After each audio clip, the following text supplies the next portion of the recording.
except for my friend. We don't know the whereabouts of other Cameron, and if he's still, he's probably been transferred to the Soviet He's office. currently in like a security van with his hands tied with an agent sat across him. Yeah, there's 7 armed He's men. shipped to an outer world, like in Star Wars. He's like at the beginning of Rogue One. He's like Jyn Erso being shipped to some sort of colony. He's mining. I reckon they're like, he's so dangerous, we need to send like 7 armed vehicles with him. Cameron is the beginning of Alien Romulus, just on a desert moon, mining community, trying to get his paperwork fulfilled. You've not got enough credits to leave. Sorry. Oh, damn it. He is like Hannibal Lecter in a prison cell with 360 spikes that the officer could trigger at any time. You thought you could leave, could you? They've got an electric charge in his neck if he acts out.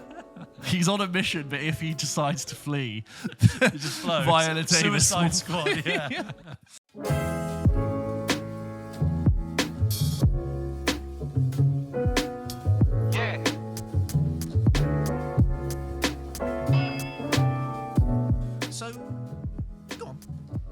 We eat food at the cinema differently. We do. We noticed this yesterday at the Beetlejuice Beetlejuice. I've noticed it before, but I never it sort of laid dormant in my mind.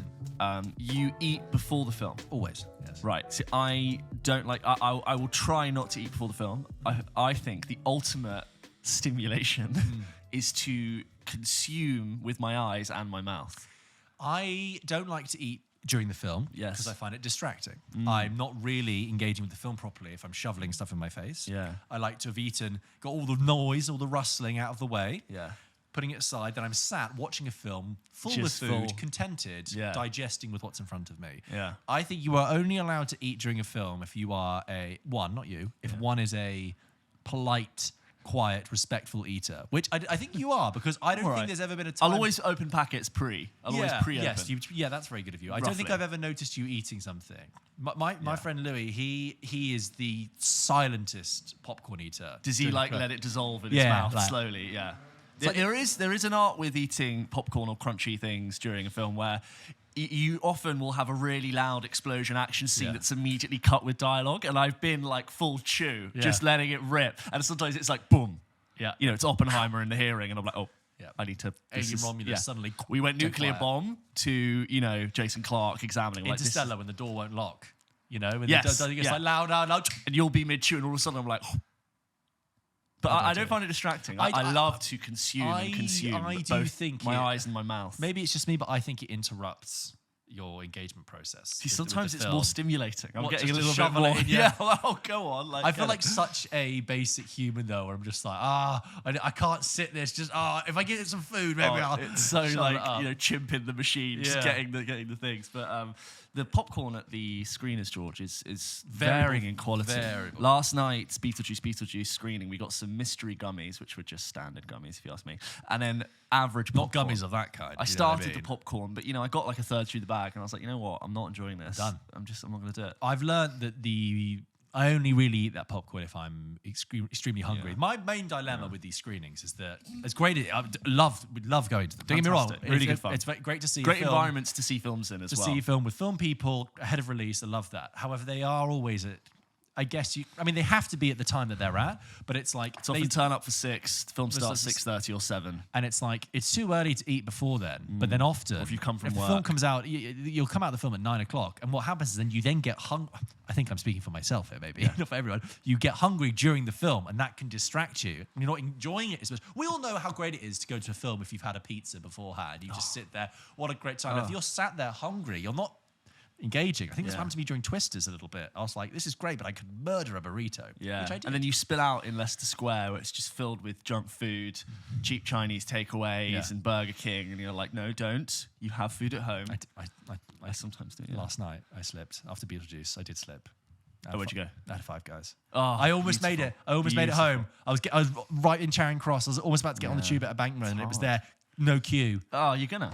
But people in there, if it was empty in there, that'd be creepy. But it was like a few people in there. Space. And I thought, I guess I could. Because the argument in my head is like, well, if I eat this now, then I've got the whole of the journey home to digest it. So when I get home, I can just pretty much not nip into bed. Not get home, make something. Yeah. I think about these things. I really like I do this every so often, in Chinatown, they do these all you can eat in places. And then you can also get a takeaway box for like £8, and they give you quite a big box, and you can load that thing up, and it's a cheap dinner for £8. You can get a lot of food. I recommend it. It's not the highest quality Chinese, but it does the job. You take that into a cinema with you? No. I'm saying like if I was to want a quick meal. Oh, I see. No, I would take a Chinese. No. Yeah, again, I've mentioned this before, but I'll never forget Prince Charles Cinema, a guy coming in with a full Indian takeaway. No, unacceptable. When I saw this on Prince Charles for that to happen. I don't know why. If I saw this on TikTok. If I said to you, I'm going for a curry, what curry am I having? Not Do type I of think dish. you're having? What nationality of curry am I having? Indian. Yeah. Right. But if I was having... well, it's probably wrong for you to just assume that that's the... No, but I find it interesting because I could be having a Chinese curry, but if I went for a Chinese, I guess we'd say Yeah, Chinese. I'd assume Indian. I suppose we would If you say... said to me, do you want to go for a curry? You think and Indian you then curry. put... I'd think Indian curry. And if I then sat you down for some Chinese curry, you'd be like, what's going on you here? should have said, let's go for a Or Chinese. even Thai. If I gave you some Thai curry, you'd be like, this is not... Yeah, it's like, you would say, let's go for Thai. Curry is... Or like, even if on the line you were like, oh, okay, I've taken you to a Malaysian place, I wouldn't be shocked. I'd be like, oh, I would have assumed you'd meant Indian. Interesting. Love Malaysian curry. I have something as well. Just before you go, I just need to quickly plug in my laptop. And we're back. So, another thing, actually, Anna and I, over the weekend, went to see the Stranger Things play. Which actually... How was it? Very good. I have to say, I was very impressed. Before you go in, I really didn't fancy it. Not because I haven't seen Stranger Things, but my judgment of this was that it's... And I know I haven't seen it, but when I see these types of like the Cursed Child, the Stranger Things play, the Back to the Future musical, my immediate assumption, based on having not seen it, is let's take a popular thing and make this broad, non-specific, anyone can turn up and watch it play. Well, Back to the Future that is appeals just to the play. everyone. It's just the film. I know, but still. I mean,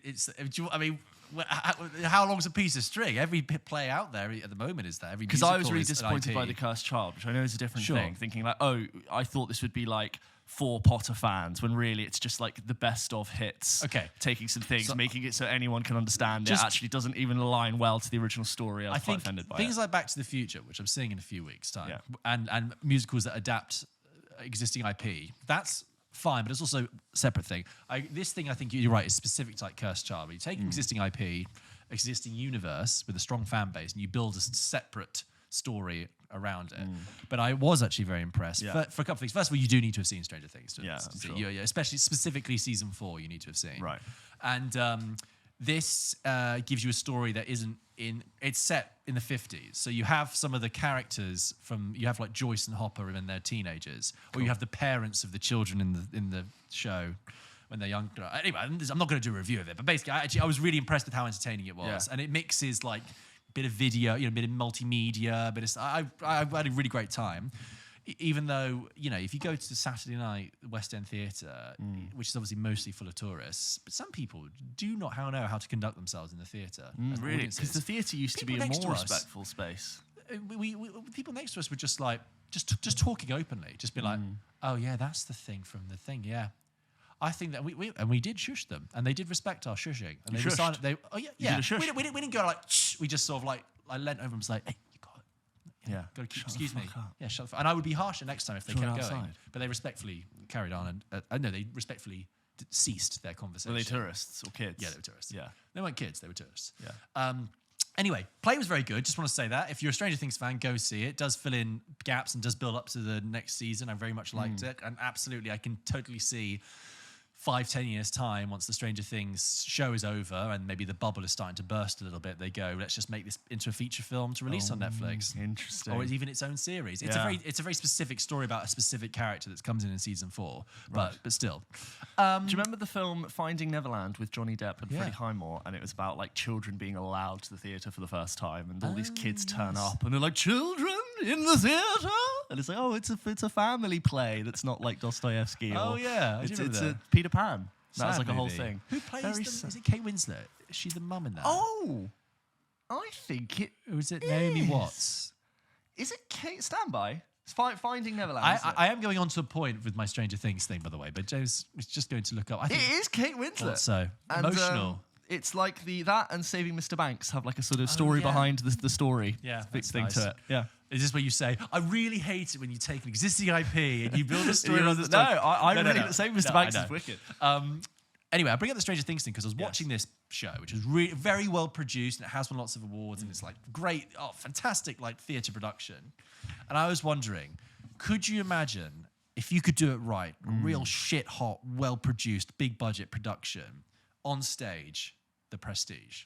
Oh yeah, Yeah, be brilliant. Christopher Nolan's The Prestige specifically, not the book it's based on, which is very different. Yes, but like you would Sparks, have genuine, lightning. very good magic tricks happen, and you wouldn't like you do tricks in a way that the audience would be thinking, how have they done that? Like the magic in it's a Cursed show Child, within a yeah. show, right? I think that would be really entertaining. You have him there, and then he turns It's off on the at the back. back. Man's reach exceeds his grasp. Yes, like I You think get electricity going. revolving. You can revolve the stage. You have all the water tanks brilliant. behind it. I Oh, know, it'd be right? brilliant. I lack the, let's be honest, financial capability to produce and to bankroll You're not that such well a production. connected. No, but I'd love to see it. It'd be really good. Yeah. Oh, do you need twin?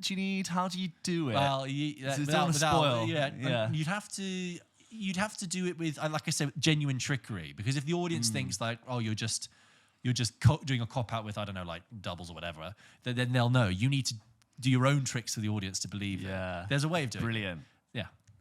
I think Tesla stuff is great. Yeah, all the Tesla All the sparks. stuff with the like, it's birds. just there. Like it's just Hats. like, why has no one done that yet? That's brilliant. They should just hang hats from the ceiling Oh. all over the audience. That would be really cool. And you can imagine like someone on stage who thinks one character, and then up at the top there comes the other character. Everyone's, oh, so are people coming through the audience? You know what always looks good on stage? Like backstage. Because you know so much of yes. their play takes place in the wings. You do that and the ropes. And Do you remember the original Transported Man as well? Like with the door? Yes. Borden's Transported Man. Yes, With the door. Like, that's imagine true. doing that with the That'd pit be below. wicked. That'd be really cool. That's my free. I'm putting it out there into the universe because I want someone to make it happen. It's interesting you say that because I was filming a illusions show, a magic show, and they did loads of classic tricks like slicing a person in half and make someone disappear. And we were filming it, and I was filming it on a long lens, and me and my producer, she had my thing on a monitor, and there was, I'd say, because of the way we were filming it, about 30% of the tricks we could go, okay, I see how that's done. We're obviously not at the right angle. But there were a couple of tricks where, for example, this person did get sawn in half. And usually it's different legs, and she's wiggling her toes, and the thing is so small that I'm I genuinely cannot see where she folded the rest of her body. There's a classic saw in half thing where she goes in, and I had no idea. I could see that maybe she took her legs out of the legs that we saw, but I do not know where this woman put her legs, and it was all visible. It's not like there was a big sort of curtained box underneath it. I mean, my producer were we watched it 3 times, and we went, how the fuck did he do that? And we really had no idea. Then one of the producers came up and asked us what they thought of the show. We were really quite good. Yeah. That illusion was very good. It was very prestige-like. That's all. Because the trick impresses no one. It's the secret. The secret impresses no one. It's the power you. I always try and remember this quote, and I never do. But anyway, It's the trick. it's what you've got to remember. It's They what- couldn't see where she was sawn it off. There are 3 steps. Welcome to episode We 144 love the prestige. of Pulp Kitchen. If you're a regular listener, welcome back. If you're a new listener, welcome to the show. This week, it's the double title week for movies. We're talking about Beetlejuice, and Sing Sing. We've both rewatched the original Beetlejuice. We'll talk a little bit about that in our intro. Then we've got some emails. And apparently, James, you've got a new game for me. A new game. I'll leave you in suspense to the end of the show to find out what it is. Ooh, and we have some bonus content this week, don't we? We do. I checked out the first 3 episodes of The Rings of Power Season 2 that dropped over the weekend. It will contain spoilers for Season 1 of The Rings of Power, so if you haven't seen that and you want to watch that, maybe hold off, but it won't be too spoilerific of Season 2. Just a brief first impressions, and I'll probably catch up at the end of the series when it finishes off. And as ever, if you guys subscribe to our Patreon, you get exclusive access to our exclusive Patreon show, Double Take. This week, we did a big roundup of the Venice Film Festival, some of the big contenders coming out of that. Big films to look out for the months ahead. New Jurassic World movie. Talked about that. Ian McKellen coming back. Absolutely. And we also... For Lord of the Rings. For Lord of the Rings, yeah, not just in Just general. back. I'm back. He's around. Hello. Although he did fall off stage, and he is back. He has a movie out at the moment, and he's promoting it. Yeah. The What's Critic. it? Oh, yeah. And we also have another exclusive review for Patreon and subscribers about Terminators 1 and 2. I went to see them a double bill last week at the IMAX and sort of run through both films and the future of the franchise and where it can go, which was great fun. So that's all over on the Patreon if you have access to it. A great take for where to take Terminator 2. Thank you. if I think ask I'm me. quite proud of it. It's a really good nod. Really good idea for where to take it. So go and check that out. In the feed. And the Prestige play. I'm on fire. Yeah. I'm going to have one more to have a hat trick. Just bankroll me and I'll make this stuff happen. Love it. Anyway, do you think they could do not a sequel to The Prestige, but set in the world of The Prestige? You just take an unbelievable magic concept or magicians pushing magic. Aren't we doing it a little bit too... we have enough films? As I said it aloud, I hated my own idea. Yeah. I was like, no. Oh, no, it's set in the world of that. Just let it die. be. I hated it as I said it. Yeah. Yep. From the world. No. But we're doing the play. That's you know what? Because Christopher Nolan wouldn't do it. Yeah, it would be rubbish. Anyway. So we'll go on with these film reviews and we'll have a jolly, lovely time.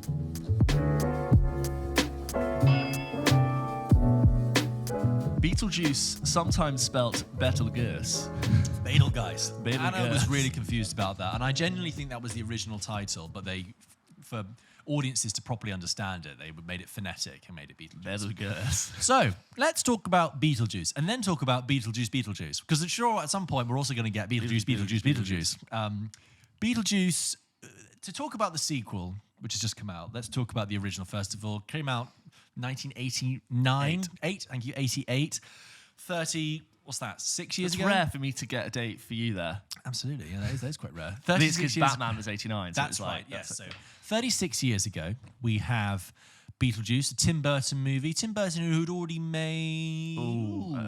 Let's check. Do you want to find out? You keep talking, I got it. Tim Burton, I think he made one... Oh, he made... Oh, actually, I don't know. Is it like his seminal film? Yeah. Going back to... Okay, so Beetlejuice in 88. Fairy Tale Theatre, 86. Alfred Hitchcock Presents in 86. Pee-wee's Big Adventure, 85. Oh, yeah, that was it. There's a Frankenweenie short.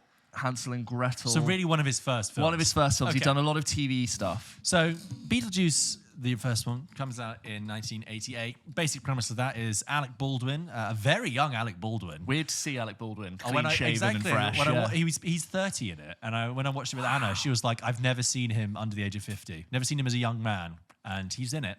And he and Gina Davis play a loved-up couple who have a tragic accident within the first couple of minutes of the film. Very comical. And then they realise they are stuck in their house on the hill, as ghosts are bound to their property, cannot leave. The house gets sold.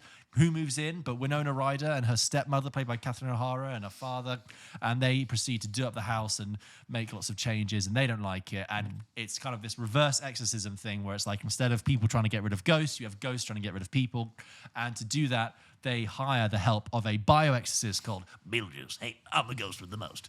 And he's kind of like a demented car salesman. Yeah, he is. That's sort of the format, because he does like an ad for his own services. Oh, yeah. He and obviously with this, it's incredibly Tim Burton-esque. Everything is ersatz and strange and black like a and fun white. fair, hall of mirrors, and a fun house sort style. of cutesy, but then also disturbing, with lots of practical effects and really quite great old-fashioned effects. Like cardboard and foam. Yeah.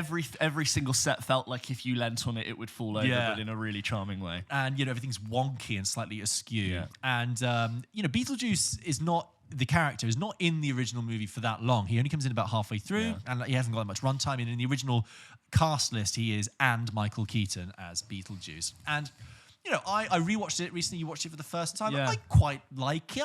It's interesting. It's interesting. I really got the sense. I was watching it, some sort of modern digital, live service version of that film, watching in 4K on a laptop screen.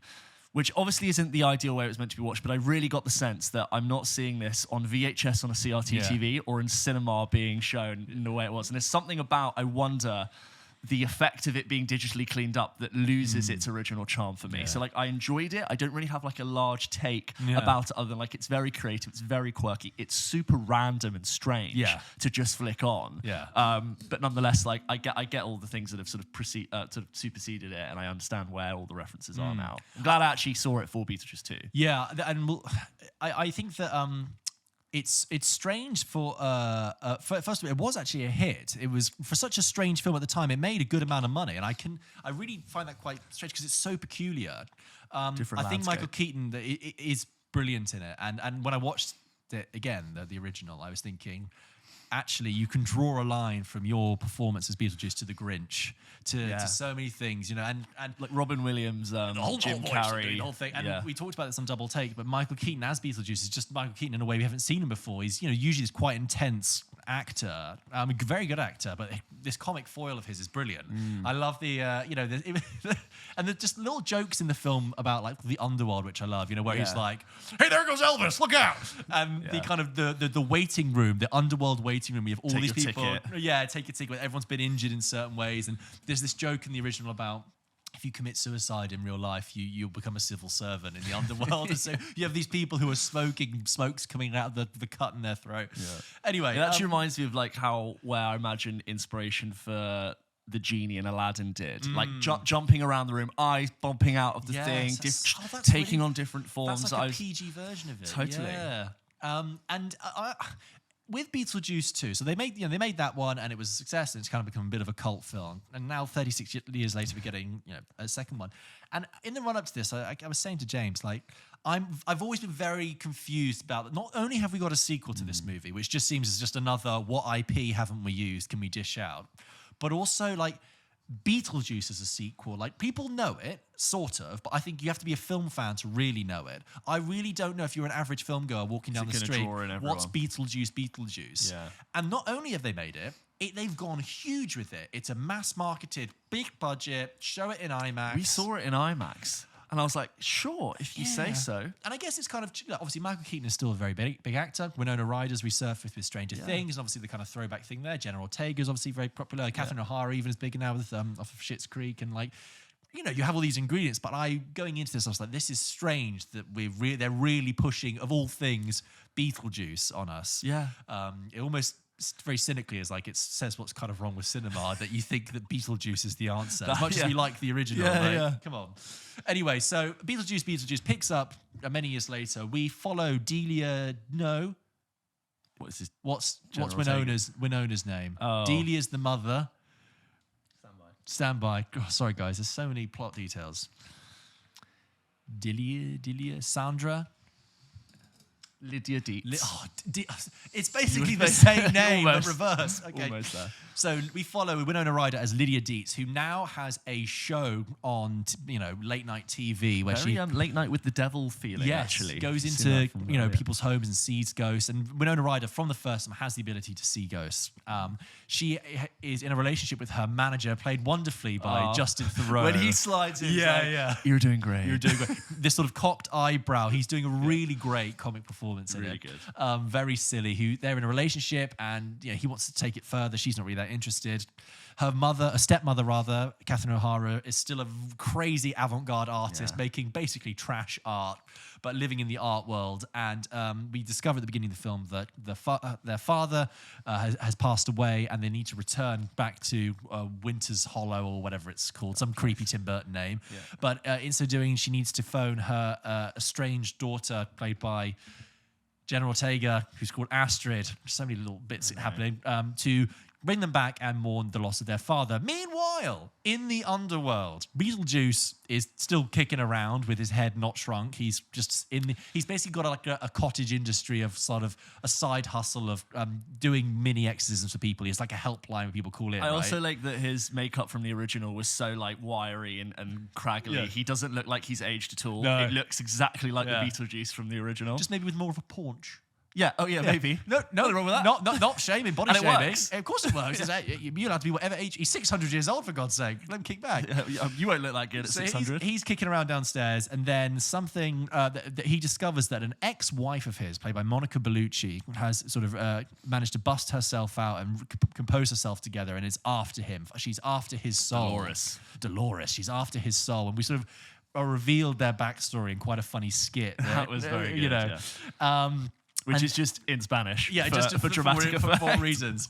And then you also have a sort of side thing where General Ortega's striking up a relationship with a boy in town. Mm-hmm. Lots of things happening, but sooner or later, as you expect, Lydia realizes that she needs the help of Beetlejuice. And a bit like the first film, although Beetlejuice is in it he doesn't really come into the actions about halfway through. Yeah.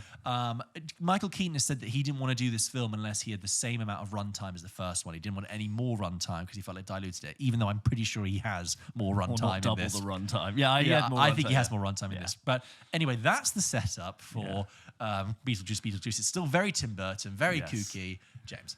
I thought it was okay. I had a fine time with it. There's things I really like that, because I watched Beetlejuice 1 this week, I actually or within a week, I enjoyed how much stylistically it feels very, very, very similar. Like there's this specific style of the way they used to shoot helicopter / drone stuff over a town, where they let the camera point down and the ground runs up and it reveals. I'm glad that old school style of doing aerials was carried straight into this, and they use a lot of jibs and floaty camera work and the text with the outer glow. It did just feel like they picked up where they left off. Everything we said about Michael Keaton's performance, him just being straight back into it, that Robin Williams-esque Jim Carrey style, I'm just going to be the biggest, loudest person in the room. Those kind of lines of dialogue which are like, blink and you miss them, funny. I giggled and had a good time with it, but like with Beetlejuice 1, I'm like, cool, this is like super random and strange. It's entertaining, it's funny. I'm not exactly like thrilled or enamored. I'm not Beetlejuice is back, plant it on the cereal boxes and make the Lego set. I'm just more like, it was okay. I enjoy Justin Theroux. Everyone's sort of back in their roles, having a good time. Willem Dafoe, we said this on the way out. He's just on such a role. He's doing 3 films a year, and he's just a really interesting, fun, doesn't take himself too seriously, interesting, creative role in anything you put him in. And I just think he so seamlessly slots into this really weird world. There's loads of those jokes like in the underworld, and it's really playful, like the Soul Train. I particularly enjoyed the idea of, which is actually like everyone's dancing to disco tunes with afros and flares. And it builds to a fun sequence. I think maybe the Monica Bellucci villain thing was kind of underbaked and maybe didn't really lead anywhere. So I'm sat there wondering, why has this been made? I've not had a bad time, but I don't see in this film the reason for its existence. I tell you the same thing. I would describe it on the positive note that I would call it chucklesome. I wouldn't say I laughed out loud, but I chuckled solidly. I had a really good chuckles. There are some very inventive jokes in it, using practical effects, using very witty dialogue, very good performances, and there's good things that I was like, that's great. Everyone's bringing their A game. Everyone's having fun. I would say it's probably the best Tim Burton film he's made in a while. I don't think Tim Burton's made a great film in a good I'd time. have to check through the records, really, but I believe you. And I think he's enjoying being back in this world and creating new things and being inventive, and I love that. And the whole creation of sort of Willem Dafoe's character, even though he's a side character, this whole sort of side plot of him being a former actor, like, scenery chewing guy, like I just like that. He wanted to do his own stunts, but it all went wrong, and he's dead. But it's just at the start of every scene, someone brought him a coffee. He's always flirting with his own assistant, like. And there's like a nice bit of animation they use when they explain what happened to Lydia's father. The sort of stop motion. I quite like how inventive it is. But yeah, a bit like you know, it's only an hour 45. I felt towards the end, I was like, done. we can wrap this up. And I arrive at the end, and I think, yes, I've chuckled, and yes, I've sort of enjoyed myself. I still don't know why this exists. I still don't really know what you wanted to get out of it, other than resurrecting something for another bit of fun. It really feels more just like, oh, let's take that for a spin again. But it's a bit like a cul-de-sac. You've ultimately gone right back where we started. Yeah. Fine. The explanation for why Alec Baldwin and Gina Davis aren't in the movie is so like half-assed and throwaway. Even the movie makes a joke about it. They're just like, oh yeah, them. No, they're gone. And the one where it's like, oh, he was on a plane crash. And then a shark came. Yeah, there's a reason why Jeffrey Jones isn't in the movie. He's really retconned out of that. It's very fun. But yeah, I chuckle some. The Monica Bellucci thing, I agree. It was just like they establish her intent, and then she's just sort of around. I feels like she goes away for a long time. It's actually a really great scene with tragedy playing in the background, and she staples her whole body back together. And it's really creative and fun. I'm not embracing the randomness. I do think the randomness is part of its charm, and it's fittingly random that it's come out 36 years later. I was wondering, does this have a kind of charm to it, like an Edgar Wright Scott Pilgrim versus The World does, of being like just random craziness happening, but it gets its own life because of that. I couldn't quite tell if I was experiencing something of that ilk. Maybe. I mean, I thought that what I liked, particularly there's a good gag towards the end, obviously, which we won't spoil, but it's like, I was actually thinking as well that I was quite pleased that looking at the film, I thought it would be quite studio, big budget, sanitized. But I would quite enjoy the fact that there's a joke later on in the movie that testifies this. It's like it can be squeamish and nasty and shocking and kind of bloody and I didn't think they were going to do that. But yeah, it's there. If you haven't seen the original Beetlejuice, here's my thing. I'm really glad I'd seen. I think you'd be Beetlejuice lost. 1. I think Really you'll be lost. thinking, what am I watching? And not in a fun way. I think you'd be lost. But I'm concerned that for a movie that's gone this big, with its kind of a marketing and approach, that you can't rely on people to have seen that movie from 30. This isn't Top Gun Maverick. No, I don't watch Beetlejuice 2 and think I'm getting sick of saying Beetlejuice. I don't watch that film and go like, oh wow, self-contained. Like anyone come along, I go, yeah, fine. It's only there if you're a fan of it. Which, like, based on our gauge of the cinema landscape and like how rejuvenated an IP is, it's not that relevant. It's not. Yeah, it's random. It's the whole thing is random to me. It's quite bizarre. But General Ortega's fine in it. I actually thought the guy who plays the boy in the village, his name's Arthur Conti. I quite liked him as an actor. He reminds me of Penn Badgley a bit. And he actually reminded me of a cross between Jesse Eisenberg and Ansel Elgort. And if you haven't seen him, you can just paint a little picture of what he looks like. And I think he's very charming. And he's British as well. Great. Nice. Fooled me. Love to see it. Love to see it. Love to see it. Love to see the boys. What we voted for? Anyway, so not a thumb. I don't think it's bad. It's not a bad film. It's just kind of there. It's a bit bizarre. I think the audience we were in enjoyed it as well. There were people were chuckling. Yeah, people had some it's good fine. laughs. It's fine. It is. You know what it is? It's Beetlejuice Beetlejuice. It is what it is. It's as random as the plot points in the films, the fact that it came out. Yes. I'm happy that they all are making it and everyone's back. Great fun. As always, we'd love to hear your thoughts. If you had any questions, thoughts, concerns, reviews, send them into hello@popkitchenpodcast.com and we would love to read them out on the show. Beetlejuice Beetlejuice. Well, hey there, I'm the ghost of the dumpster. Hey, now listen to me, we got a big thing. It must be so easy. It's my ex-wife, get out there. Hold on! Sorry, I don't want to spill my guts. Whoops. Yes, I did there. See you, sucker. Loads of horrifying stuff with like the baby and the thing. Yeah.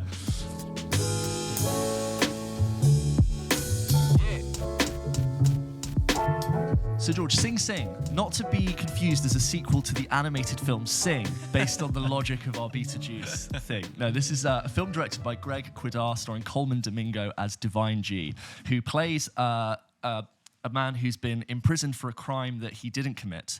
And he spends a lot of his time in prison at the RTA, which is a theatre company that operates within the prison. And the crucial thing about this film is that the actors who are playing the other characters in this cast are prisoners or former prisoners who were involved in this very theatre programme. And that's part of the authentic charm that this film takes you through. And that's sort of, in the best way, immediately obvious, I think, when you're watching it, that this is shot in a space that's real with people that are real. And also the fact that Coleman Domingo. I was going to say that I'm so sorry, James. I've interrupted you, and I actually forgot my point. Go on. Not at all. And then they've just finished their recent play, and they're sort of in the process of figuring out, well, what should we do? They usually do things like Shakespeare or take on some sort of stuffy classics, or Divine G has usually written something in his spare time, and they bring in some new people into the group. One of them being Clarence McLean, a guy. What's the character's name? Divine Eye. Divine so you Eye. got Divine right. G and you got Divine Eye. Divine Eye, played by Clarence McLean, who's coming into this group with a lot of anger and a lot of issues are based around anxiety and stress, and there are certain issues that arise during the rehearsal process. And it's all about sort of confronting the idea of what art offers prisoners, freedom, what your place is within a prison.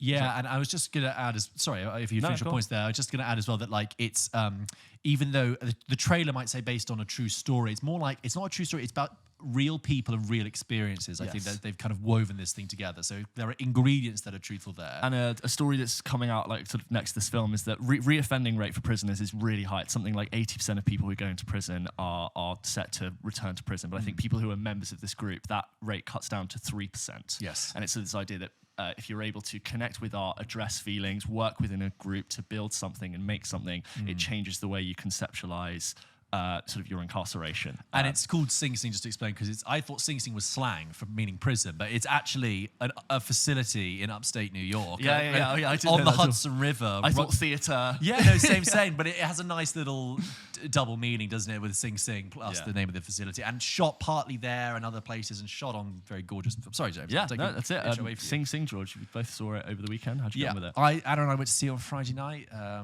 Took ourselves a little date night to see Sing Sing, and I think it's probably one of my favourite films of the year. Really? I think it's a beautiful film. Yeah. Absolutely loved it. I thought it was fantastic. I kind of held me in its only hour 45 run time in this sort of simmering emotional state for the whole time. And I was watching the film.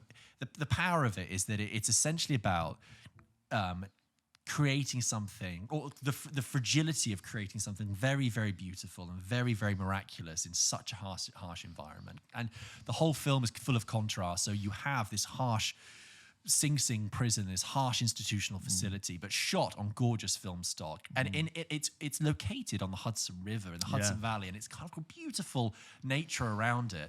And you have people inside who are kind of completely depersonalized and all wearing, you know, prisoner garb, but also rich in personality as well. And the beauty of the film is about that creation of something very, very special that can be very, very important and about how art can make a real material difference in people's lives. And I just kind of watched it, and I felt like it was watching a very poignant tightrope walk, because you're watching people on the cusp of either being lost to themselves or either finding themselves. And I actually watched it not knowing anything about, not really the play, the film, but I had no idea about the kind of extra thing of some of the actors being, involved in the story, were former prisoners or prisoners themselves. Like, that was completely new to me, and that was a wonderful surprise getting towards the end. You see, they're credited as themselves, yeah, which is really and nice. do stay for the entire credits to fill that in. I thought it was just so brilliant, and what I loved is the audience I saw it was completely enraptured too. It's the only film I think I've seen with a general public where basically everyone stays to the end. That's what I found interesting. Right, I'm talking to like the boilerplate, lights come up, everyone is still in the room, not like people are finding out. I think Coleman Domingo is becoming one of my favorite actors working today. His performance in this is so wise and so astute, and so he's wise and confident and erudite, and loves. He's playing a playwright, but also he's incredibly fragile. And he has this great parallel structure story with Divine Eye, and as Divine Eye becomes increasingly involved in the theatre program, Divine G, Coleman Domingo's character, also follows a different arc, and they kind of intersect, and seeing how originally what you thought was a very sort of, composed, erudite person, underneath being someone who's actually just holding it all together desperately and is very, very fragile. And it comes again back to this whole thing about fragility. You have Paul Ratchie playing the kind of overseer, the kind of, he's not a prisoner himself, he runs the theatre program, he acts as their director. And it's one of the times where I've thought your casting is perfect, because just even before you've said a word, your casting tells me so much about your character. I already know exactly who that person is. I know exactly who you are. I see him, and I see a guy who's been doing this for 20, 30 years, who may have once been dealing a prisoner with himself. difficult personalities, fiery tempers, different energies, and trying to make like someone who looks incredibly hard on the outside, but he's got these very tender eyes and understanding. I mean, there are so many scenes that I could just like hand pick and say, I love that scene for what it did there. I love what they were going with. It's kind of what I love is that, I think it'd be very easy for a film like this to really tip over into Oscar baity schmaltz. But I think the whole real life element to it, the fact that it's based on real experiences, kind of holds that back. And I never felt it really pushed itself to overstate its kind of emotional heart too much. It just kind of simmered along, and Anna and I were really moved by it, and we thought it was really beautiful. And I mean, it's funny because we talked in Double Take about all the contenders for, maybe this year's Oscars and all the new films coming out of Venice. And this film came out in July in the States. But I was like, well, surely this is a massive Best Picture contender. I was like, this has all the ingredients. It's great performances, a great story. And also, I think personally as well, bringing a personal element to it, you and I met doing a play. I was, I did plays for 15 years every year of my life, from like year 8 onwards. I know, from 8 years old. Sorry, I know everything they were talking about, the act of doing a play and the act of brings theatre, completely brings people resonated. out. Totally. And like I totally missed it, and I totally understood, and I was the same as well. And you know what? Like it just really rang true. I really felt it right here. I really loved it. Is that thing of like people who make films and theatre writing and working on a thing about making films and theatre. It's always inherently like dewy and romanticised, like the idea of being in something.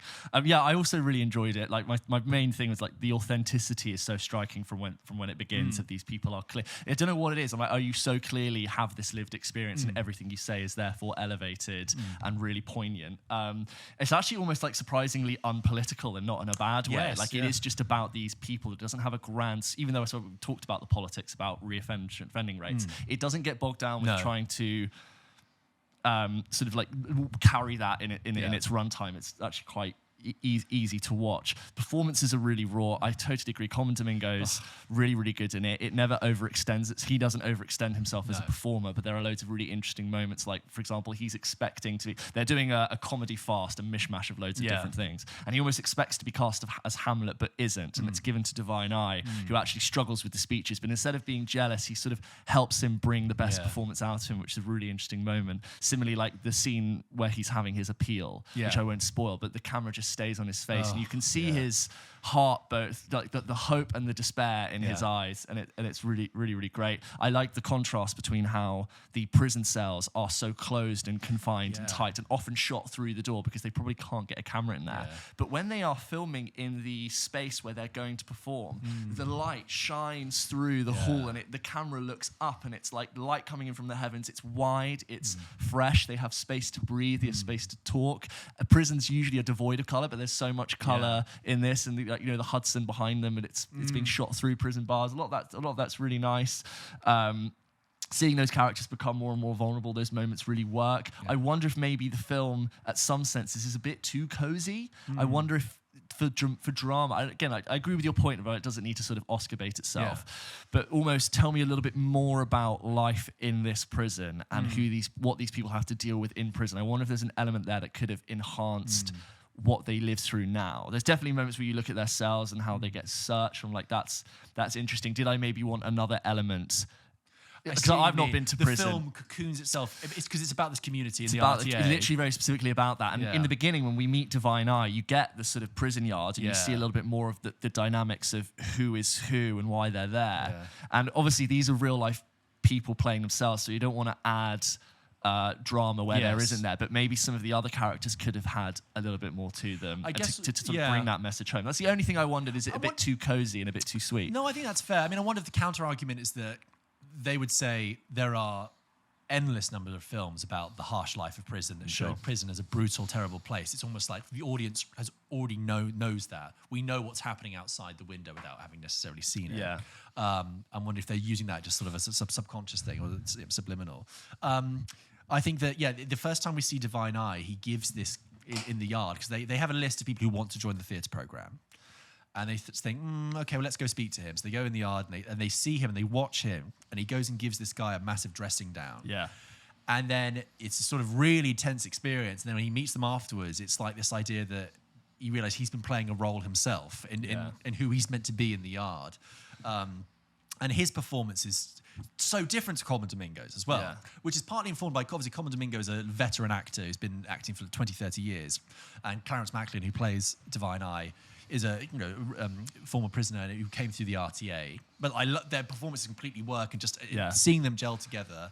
There's a scene where, I don't want to spoil too much, I'm just talking about the moments that stand out. There's a scene with Common Domingo again where he's talking with his cellmate on the other side of the wall. And he just sort of realised that he sort of mentioned something in his past. He says like about how he used to do ballet, and then he was teased for it. And he sort of thinks, what happens if I had done that? What happens if I'd stayed? And what I find interesting about that scene is that, yes, even though there is a narrative in this about, a plot point about the clemency appeal hearing, it is not a film about criminal injustice in that respect. There are films that are solely about appeals, and there are obviously, it echoes many real life cases. But it's like, we know that's happening, and then having a little scene where he thinks about the opportunities that if he had taken or if he'd been given, and like if that scene about him not doing ballet is about how society views certain things, and actually if we had more open-minded and let men do that, I just like it all stacks up. There's a particular moment which I thought was really interesting, specific to this story, when Divine Eye's on stage and they're rehearsing and someone walks behind him, and he really doesn't like when people walk behind him because he's has sort of an anxiety about the prison yard. If someone's walking behind him, they're going to attack him. So he gets really stressed and it becomes this confrontation. It's sort of like, well, that's the blocking. And it's like, it's a barrier that he has to overcome. And that's such a specific thing that I think if you don't work with prisoners or you haven't been to prison, you really wouldn't understand. But that was really well detailed as a paranoia that he would have to overcome to do the play, letting your guard down, but at what cost? And I think the one thing I would say, the benefit of that, the sort of the focus on the group, for so long is that you do come to know these 8 people, how many people they are, like you would do a company of people you're doing your own play with. Yeah. But by the time we get towards the end of the film, you're thinking, I kind of know the dynamics of this group and who's bringing what, even though it's quite understated in some areas. I loved it. I thought it was beautiful and wonderful, and I really encourage people to go and see it as well. I was very last week I went to the cinema every single day. I felt very, very lucky. And I feel very lucky to have seen Kneecap and Sing Sing in 1 week. Yeah. 2 films that are kind of bold and different and energetic. And you know what? Coming out of Sing Sing, it made me feel about films like Beetlejuice, and basically any sort of rehashed hollow IP. It made me think of all those films as so hollow, and because this film had such heart, it will make your soul glow. That's what I think. Sing Sing, I really did feel it. Glowy film, literally, by the way it looks. Oh, it's gorgeous. I want to just read out an email we've had as well about Sing Sing from Daniel. Daniel writes in and says, "Hey guys, hope you're having a wonderful day. I am mere moments out of just seeing Sing Sing, the new film starring Coleman Domingo." I like that you just immediately grabbed your email machine to send us I like that we are the first people you want to reach. And it is kind of that film you want to tell people about. Daniel says, "I was incredibly moved by it and loved its mix of reality and fiction, with most of the inmates playing themselves in the film. I was wondering if there are any other films that use this effect of blurring reality and fiction that you love, i.e. Kneecap, Reality, Heaven Knows What." Anyway, love the podcast. Always looking forward to hearing it. I think that's a really interesting point. And there's some really interesting sort of subgenre of stuff. So Kneecap by comparison, that's what made that interesting, is that they're playing themselves, obviously in a more hyper-fictionalized version. But again, and something that at the time I wasn't aware that actually was Kneecap playing Kneecap, and that works. And in reality, like the dialogue in that film is so good because it's real. It is the transcript. That's why the dialogue is like phenomenally tense. I think you can have some really great dramatic results by doing that. I mean, I know when, I've not seen this film, but Clint Eastwood made a movie called The 1517 to Paris, I think it was. And it was about the time that the terrorist attack on the Eurostar was foiled by these American tourists. They ended up actually being American, like, army veterans. Very interesting story. The film apparently is not very good, and apparently the reason the film's not very good is that he cast the guys who actually were there, the 4 men who actually stopped the terrorist attack, as themselves in this role. And funnily enough, yes, they're army veterans. Yes, they were very good at stopping a terrorist attack. Acting, not so much. So there are ups and downs. It's a hard one to recreate, I think, as a moment. That specific thing. Yeah, I mean, involved in that. But in many ways, like it's called like.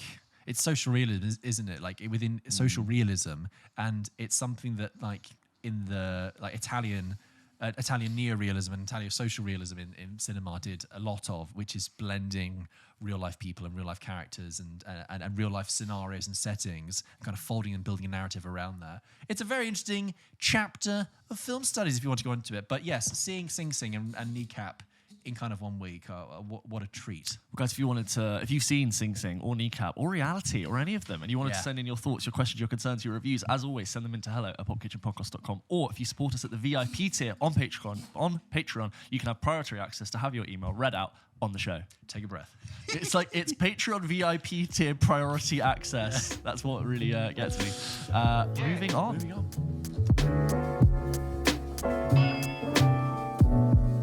George, should we go through some of the emails that we get sent into the show every single week? As always, guys, if you were to send in your thoughts, your questions, your concerns, your reviews, you can do by emailing into hello@popkitchenpodcast.com, or you can support us on the VIP tier on Patreon and get priority access to have your email read out onto the show.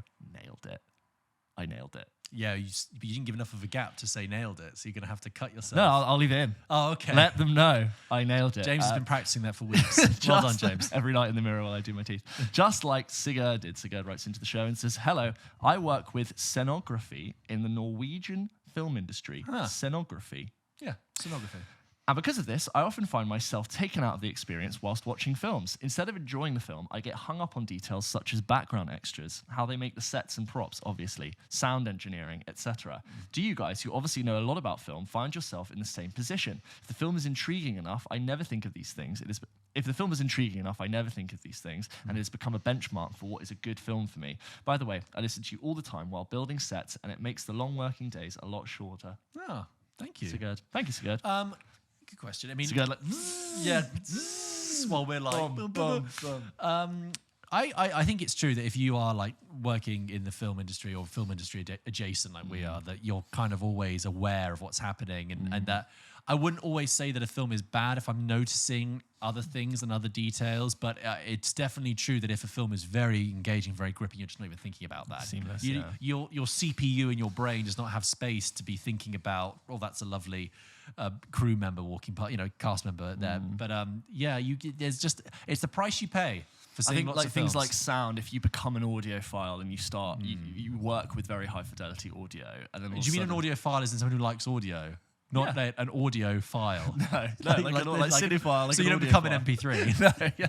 If you're a soundy, I reckon you are constantly as a day job listening for good bad quality sound, and I reckon if even just in general day-to-day stuff, when sounds are bad, same with music and score, you'll have a really fine ear for it, and when it isn't done well, I reckon that's really irritating. Yeah, I think even in the time that I've been editing this year, you notice I've things, picked up on more editing sort of bad glitches editing and sharp cuts.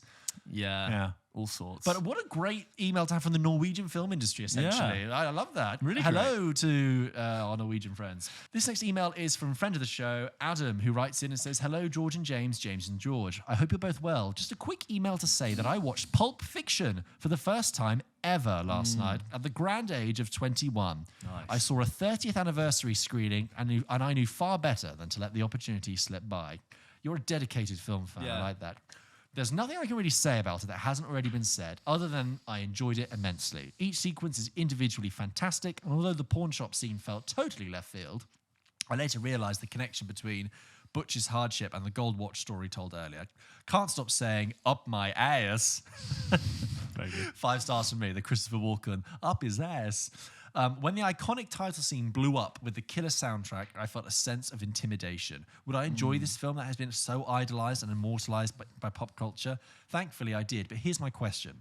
What was the last film you both saw that made you feel intimidated? Perhaps a massively hyped Oscar nominee or a classic that you had to strike off your watch list. Thank you for the top-tier film talk as always. All the best, Adam.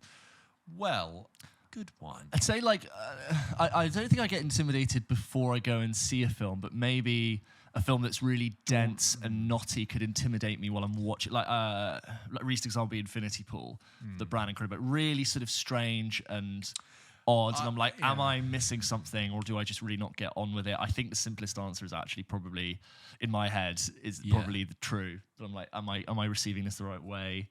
But I think it was fine. I think in terms of, I would say like Daunted, I would say, so when we talked about the Venice Film Festival on the Double Take this week, we talked about The Brutalist, which is this new film, right? 3.5 hours long. Yeah. Looks amazing. Got a great premise, got a great reception. I almost say that's intimidating because you're thinking, not only is this 3.5 hours long, it's going to be a bit of an endurance test, but also, what happens if I don't like it? Yeah. What happens if I miss something that everyone else is? What happens if I need to go to the loo during it and I miss some crucial piece of information? Like, that's quite, I find quite even like daunting. Blonde, Andrew Dominic's Blonde could be quite intimidating. Like this sweeping epic of Marilyn Monroe's life told over 3 hours. And I also think if you ever sit down to watch the like hot ticket, let's say like, even watching Oppenheimer was a bit intimidating because it's like so hyped up, so big. It's like, oh Christ, what if I don't click with this? Yeah. But thank you, Adam, for that email. This next one is from Cameron, who says, Dear George and James, I hope you're both well. Due to work and life, I've had a few episodes on the back burner, so apologies if the topic of this email has been covered lately. Where does the phrase back burner come from? On the hob. on the stove. You put it on the back burner. The back burner. Yeah, you put just it on, letting it sit there. Yeah, you until turn you're it down, ready. put it on the back burner. Thank you. I'm not sure if this even constitutes as a question, but I wanted to voice some thoughts on the Acolyte, but also on the Star Wars community as a whole. Guys, I did a recent thing on the Patreon and on the Spotify exclusive for how to save Star Wars. We discussed the ways in which Star Wars has let us down, and I gave 4 constructive something like that. Points. It was like Moses and the 10 Commandments. I had templates for how to save Star Wars. If you haven't checked that out, make sure you go and check that out. Cameron goes on to say, firstly, I want to say, so I'm not even sure this constitutes a question, but I wanted to voice some thoughts on the Acolyte, but also on the Star Wars community as a whole. First of all, I want to say that I didn't enjoy the Acolyte, aside from a few moments, and it is by far the worst show in the franchise for reasons you covered on the show. But I've been a bit bummed out lately because the overwhelming criticism online, which seems to be focusing in on elements which have been in Star Wars for a long time before the show. Fire and space. There's always been fire and explosions in space in Star Wars, way back in the originals. Also, if we're going to complain about fire and space in a franchise where sound travels in a vacuum, then I'm not even sure what we're doing. Yeah, it does seem like completely nitpicky to be talking about something like that. We have TIE fighter battles and there is sound because it's more interesting. Yeah, technically, no one wants to watch a TIE fighter bank as well. It could be quite nice when films embrace the science of space, like in Interstellar. And the beginning of Alien Romulus. Beginning of Alien Romulus, which I love, well, of course, for Alien, right? Yeah. But even when Interstellar, when a moment of drama and something goes wrong and they cut outside and there's a huge destruction, but you hear none of it, your breath taken away, that kind of works. But for Star Wars, no, I think space opera. Jedi shouting. Obi-Wan Kenobi doesn't stop shouting at Anakin. Badly choreographed fight scenes because the bad guy was exposed and no one did anything about it. Are we forgetting the famous Darth Sidious corkscrew spin followed by a glacially slow lung to the Jedi Master? I could go on. I think you mean lunge there, glacially slow lunge. You said lung. I said that when we did in the How to Save Star Wars. Like that could have been, or was that on this? I can't remember. But we talked about how that I think it was How to Save Star Wars. Could have been a great fight in a really boring office. Really, Even the moment when Yoda confronts Darth Sidious is in the most boring off. It's like Sidious's waiting room. Yeah. And he just walks the Family Guy thing, isn't it? It's like, why does he have a desk? Have you seen that? Where he's like, why does Palpatine have a desk? What's he doing? What's he doing there? I've got to get these paperwork down to E15. It's like, is he just sitting there? He's got to be busy doing Emperor stuff. Yeah. You could have had them meet. He's got to execute Order 67, execute Order 68. Yeah. You could have had them meet on a helicopter landing platform with Coruscant burning behind them. Wow. I just came up with that. Yeah, come on, George. Like, have the fall of the Jedi Temple as a backdrop to their conflict. Yeah. Sorry. I like the idea of the Emperor throwing the seats of democracy at Yoda. That was cool, but you started it in a very boring location. Where are we?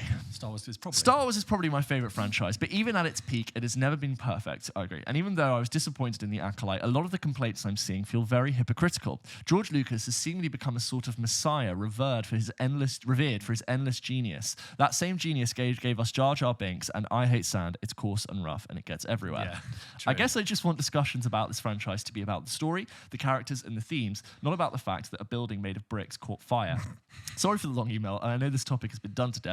Big love, big podcast, Biggie Smalls, Cameron from London. To clarify, there is another Cameron who writes in occasionally. He's got a super cool secret job. I'm not him. Sorry, except for my friend.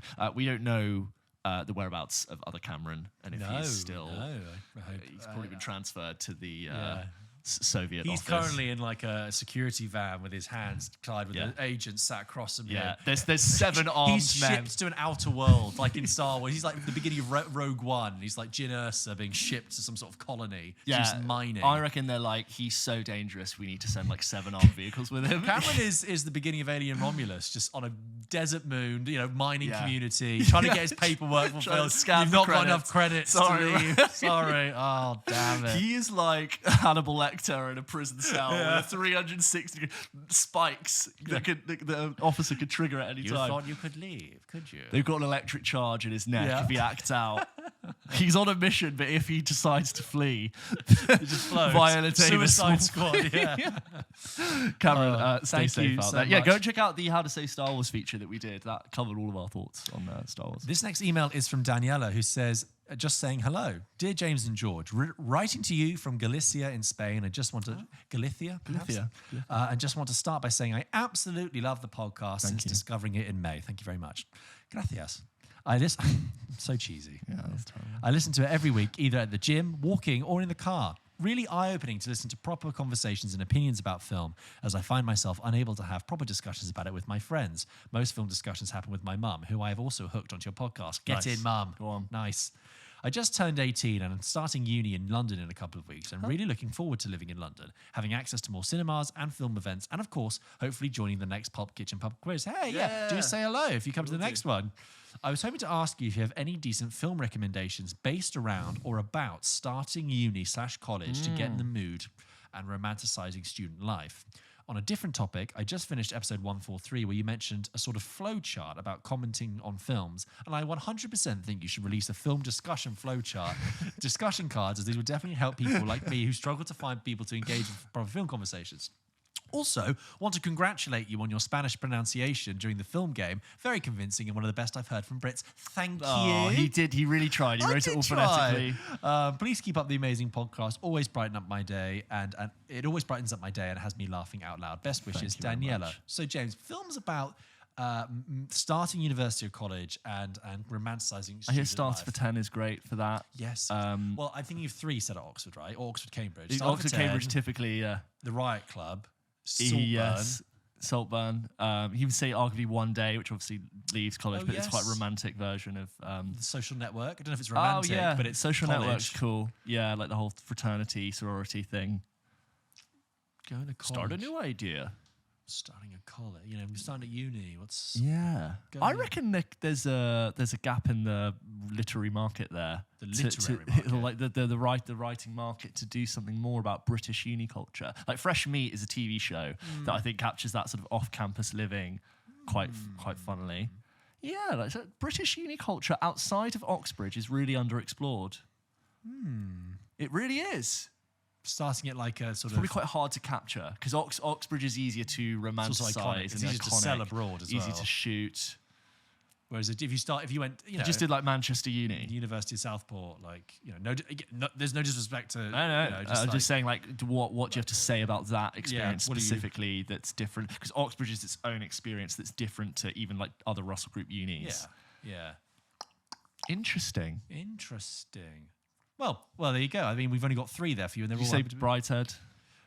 Brideshead, yeah. Again, it's adjacent. It's Oxford and it's Cambridge, but it's set 100 years ago, so you could do that. I'm trying to think of non-Oxbridge examples. The Theory of Everything is set a lot around Cambridge because what's his face? Hawking. Stephen Hawking. Yeah. What? Theory of Relativity. It's just my opinion. It's my opinion on the Theory of Everything. Yeah. I can't think of any other non-Oxbridge examples of university. Done Oxbridge to death. Do Leeds. Yeah. Go on. Sheffield. Yeah. I mean, Edinburgh done a little bit with One Day, as you say, but what about Plymouth? St Andrews, quite twinkly. Do St Andrews. York. St Andrews just Sussex. Yeah, that's where we went. You know, I could go on. Thank you, Daniela. And did you ask another question? Oh, no, that was it. Daniela, thank you. This next one is, that's Daniela. This next one is from Will. Will writes in with the subject line, I got trapped.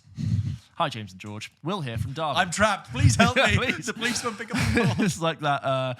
June writes in and says, they're coming for me. Please help. Please help. And Dan writes in and says, Will says, hi, James and George. Will here from Derby. I wanted to go back to university a few weeks early, so I've been trying to find ways to fill my time before I start back on my course.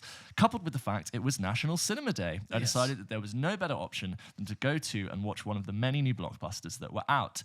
Me and my girlfriend had 3 choices: Alien Romulus, Blink Twice, and certainly least, Trap. Unfortunately, a friend had told my girlfriend that she wouldn't like Alien, so it was between Blink Twice and Trap, both of which we reviewed in the last few weeks. Somewhere in the process of choosing, we landed on Blink Twice, and I was prepared to be enthralled into what would hopefully be a mysterious thriller that would have me gripped to my seat the entire time. We had gone the entire way to the cinema, excited to watch a movie that we both agreed would be about a man who on the outside looks harmless, but who actually has a sinister dark side. Finally, the BBFC rating appeared on the screen. I was ready to watch a film which you guys had told me was quite good. Something was wrong. It took me 5 seconds to realise what I was seeing on the screen was the word trap. I was shocked. I was trapped. There was no way out. Whilst booking the tickets, I must have misheard my girlfriend and got confused. Due to a tragic misunderstanding, I'd agreed to watch a film which I had just days ago was incredibly bad by you two. Trying to make the most of the situation, I relaxed into my seat for whatever I was about to witness. Coming out of it, I agree with the two of you. The film is terrible. I think conceptually the film is a very interesting premise, but just falls flat on its face. The story is riddled with plot holes, and the only thing entertaining about it is the awful line delivery and inexcusable pacing. Also, what is up with the main character? In what world could he go onto the roof and not rouse suspicion at all? It's so true. Also, again, why would he think a teenage girl would be interested in going under the stage to see how the concert is run, when she could just instead watch who is built up to be a Taylor Swift level performer? It's so true. Anyway, thank you for the years of content you have released. It's always a pleasure to listen to you guys chat about films while I'm cooking. In my second year, I'm also doing the podcasting module in my journalism degree, and a big part of that decision is thanks to you guys. I wish you all the best of luck in the future, and thank you so much for making my Wednesdays all the best, Will.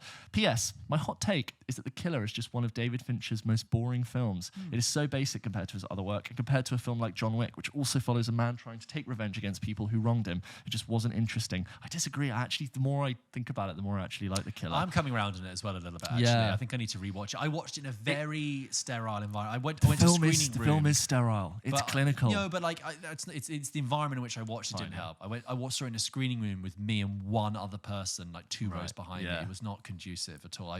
I'm glad I saw it in cinema and not on Netflix, because it went to Netflix at the same time or a week later. Well, yeah, if not at the same time. I think, But what was your... Yeah, just that Trap is rubbish. Yeah, it's actually more people write in, the more I'm like, yeah, it is. It sounds... I haven't seen it, but it looks rubbish. It's crap. This last email is from Sean, who writes in and says, "Hey guys, Sean here again. I'm very excited to..." Yes, it is Sean. Yes, I'm just checking because you've written in before. You've got an accent on your A, but I think it's Sean, not Sean. Hey, Sean, I'm very excited to talk to you about this time about a film you're probably aware of that I just saw at the Venice Film Festival. I'll get you. Nice. Called The Brutalist. There we go. We just mentioned it. That was our invite, Sean.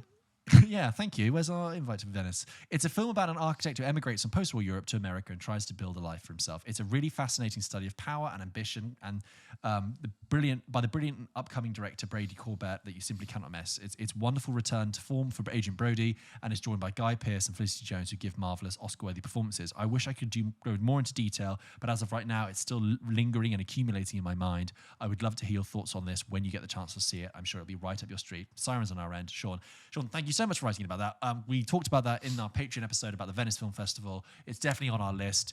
Daunted by the 3.5 hour runtime, and daunted Brady Corbett. I didn't really love Vox Lux at all. I think that film's a mess, but it's very, very interesting. If any of you guys listening work at Venice, Cannes, TIFF, Telluride, just South by Southwest. Yeah, can you just get us? Would you mind? Yeah, get us in. Just want a nice hotel room, business class flight. Yeah, and we'll cover it. We'll do a whole. Oh, we will cover the hell out of it. We'll do an episode out there. Yeah, especially if you do like South by Southwest. That's in Colorado, right? Yeah. You can have the nice Colorado. I'll get like the TIFF rosette tattoo, whatever you want. Yeah, I just think it'll be fun, and I'd like to go, and I don't want to pay for it. So please make that happen. Thank you so much for your emails this week, guys. Really appreciate it. And as always, well, you guys know what happens next, don't you? You know what happens next. You know. If you want to send in your emails, your thoughts, your questions, your concerns, you can do by emailing in. Do I do it twice every episode? I don't know. You can do by emailing into hello@pulpkitchenpodcast.com, or you can support us at the VIP tier on Patreon and have priority access to have your email read out on the show. Let's end with a game. Sure.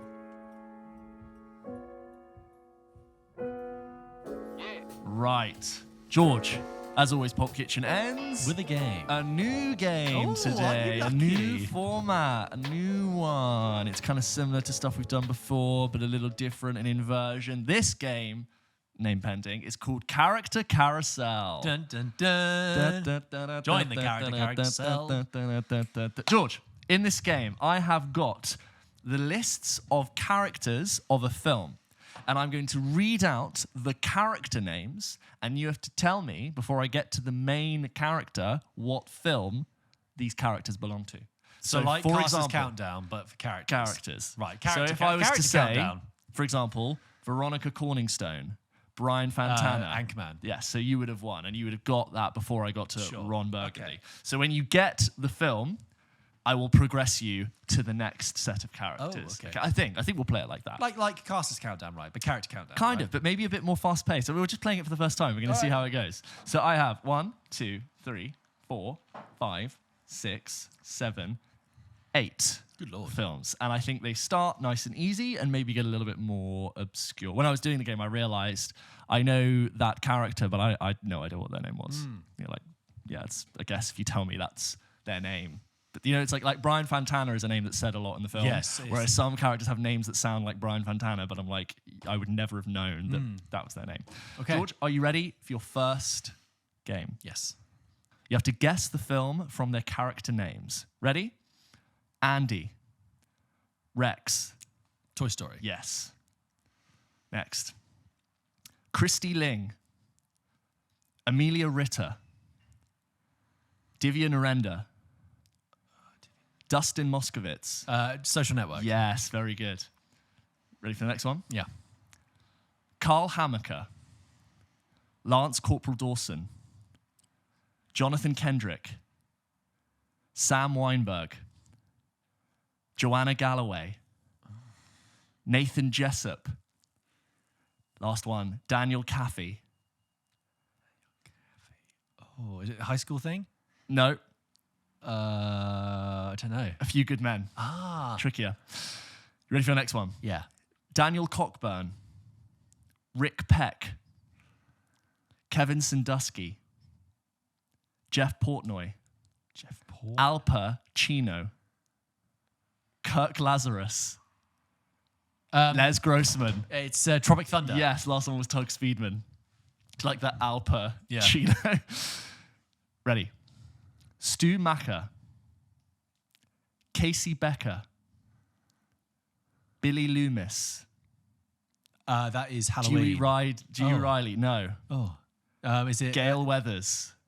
Gail Weathers? That's Scream. Yes. Last one, Sidney Prescott. Right, I'm just going to give you another thing. You have to guess the film from the characters. Okay. Ruben Tishkoff. Virgil Malloy. Yen. Frank Catton. Terry Benedict. That is Linus Ocean's Caldwell. 11. Yes, that's what we had really Yeah. random names. So after that, you could Good one, have that's had a good Linus one. Caldwell, Rusty Ryan, Tess Ocean, Danny Ocean. Okay, are you ready? Damien. Kevin Napor. Ms. Norbury. The Omen. Is it? Miss Principal Duval. Karen Easy A. Smith. Close. Aaron Samuels. Mean Girls. Yes, there you go. Come on. Gretchen Wieners, Janice Ian, Regina Norbury, George. yeah. Sorry. Last one. Barragan. Captain Ellaby. Captain Keenan. Sergeant Dignam. Mr. French. Colin Sullivan. Dr. Madeline. The Expendables. No. William Costigan Jr. Frank Oh. Costello. It's The Departed. Yes, well done. Yeah. That's the last one. Will Costigan Jr. Yeah, that's Yeah. right. Wow, yeah. Yeah. Good one. So my random one was Oceans, because it's like That's- Virgil Malloy. Again, I only got that because I used to have the soundtrack and we play it at home, and there's an intro before one of the tracks, which is like, it's Elliot Gould going, "You guys, what do you got against Terry Benedict?" It's And that was that. You know, Yeah, there you go. what do you have against him? Well, that's the question. He's torpedoing my casinos. Okay. Love it. Fantastic. Who else you got in mind? That was character carousel cast down. Thank you for playing. Work in progress. Thank You you can call it character for carousel playing. if you like. It's a carousel. Oh, we're singing Carousel around. of We're jumping progress. around. Guys, that was the game for today. Sorry, do you have any comments? Guys, thank you so much for listening to this episode of Pulp Kitchen. We really appreciate you spending your time with us. Don't forget, we post new episodes of this podcast every single Wednesday. You can support us on Patreon or on Spotify and get access to our exclusive brand new show, Double Take. Well, it's been going for like 13, 14 weeks now, but it's fantastic. It's me and George talking about news, reactions, trailers, rumors. We just covered a whole one about the rumblings from the best films from Venice. We talked about Gandalf returning, Ian McKellen returning as Gandalf in the new Lord of the Rings film, and also the new Jurassic World film going to be directed by Gareth Edwards. We gave our thoughts all about that. Plus, we'd like to thank all of our VIP patrons.